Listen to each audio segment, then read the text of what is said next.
Take number 32.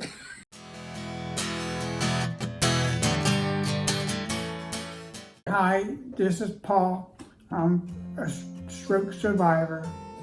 And I'm Teresa, Paul's wife. And today we want to talk to you about when we did our prep work for Paul to come home from the rehab facility he was in after a stroke. So he spent a week in the hospital, and then he spent a few weeks in a rehab facility where he was getting physical therapy and occupational therapy and speech therapy every day. On some days, I think multiple times a day. And so that was very helpful. And at the time that he came home, though, he was still in a wheelchair. So we had to do some things to get the house ready.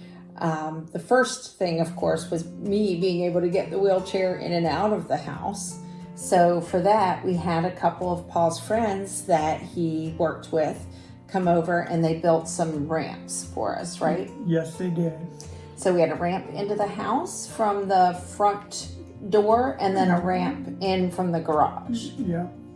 The ramps were made out of plywood, and they really help because it's hard to get the wheelchair. If you got to lift up and every time tilt it back and lift up, it's hard to do. And they did a good job on the ramps. We were living in a different house at the time. Thankfully, it was mostly a ranch house as well. We're in a one-level house now. That house did have stairs up to a bonus room, but thankfully the front porch only had, I think it was one step really, right? So the ramp wasn't horrible to do, and then one step in from the garage. So both of those ramps fairly easy to do. I wasn't sure what to deal or how to deal with was really the situation of being able to get his wheelchair into the bathroom. Even though our master bathroom was bigger, the setup of it, the location of the commode and the location of the shower, all of that would have made it very difficult for him to use the master bedroom bathroom with his wheelchair. Like just getting it in and out of there close enough to the toilet for him to do the transfer was not going to work. So we decided to use the hall bathroom. And the front door is a 36-inch door. And when you get to the bathroom, the door opening is like a 2-foot opening or a 2-4 opening. So it made it a lot tighter. So we had to make it bigger. So I told her to get somebody to take off the door and makes it more like 2 inches more to get in there with the wheelchair. So that was a lot better. Yeah, and then the hall bathroom was still a small bathroom, but it made it to the point where we could bring the wheelchair in. We basically were able to get most of the wheelchair into the bathroom, and then he was able to do the transfer himself from the wheelchair to the commode. I didn't have to be in the bathroom with him, helping him do that transfer. I had to be in there with him and help him when he was doing the bathtub, but to take his shower, but we didn't have to do that for him to be able to get on and off the commode, right? And, yes, and for the shower, it had doors on the shower, sliding doors. Those sliding glass doors.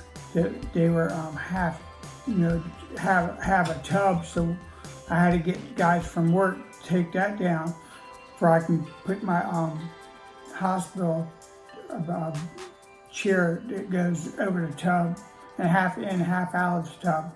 That was hard to do. It's called a transfer chair, and we would use that to get him first from the wheelchair to that chair, and then scooting over basically into the tub. So I would have to raise his leg up for him and get it over the edge of the tub, because at that point he was not able to raise his leg at all. So I would raise it into the tub and get him situated on the chair in the tub. So since it was a small bathroom, every time I got in a chair, both my feet were right at the base of the toilet, so it was hard to get around there. Yeah, it was really difficult with that setup in that particular bathroom because it was so tight. So literally, I would have to raise his leg up over the toilet and then over the edge of the bathtub to get him into the tub, and then same thing reversing to get him out of it. And then also, we found out the shower curtain was hard to cover me up, so I had the guys from work get one of those half round shower curtain that goes outside the tub a lot farther, like another 8 inches or The something. half round shower curtain rod. Yeah. So that made the shower curtain come out of the tub more to also give us more room. And the other thing that we did when we took the door off of that bathroom so that he could get his wheelchair in and out of it, we used a spring rod and put up a shower curtain across the doorway so that he would still have privacy when he was in the bathroom. Because we had to take the door down, there was no door on it, and we knew that this was going to be a temporary situation. So we didn't want to put up anything that was going to be holes that we would have to patch or anything. So the spring rod worked great to just put a shower curtain up on the door. I put a dark colored curtain so that you couldn't see through it or anything, and that's what he had for a door for that bathroom. So, Thank you for watching. Yes, that's it for what we have to share about the prep that we did to the house for him to be able to come home from rehab.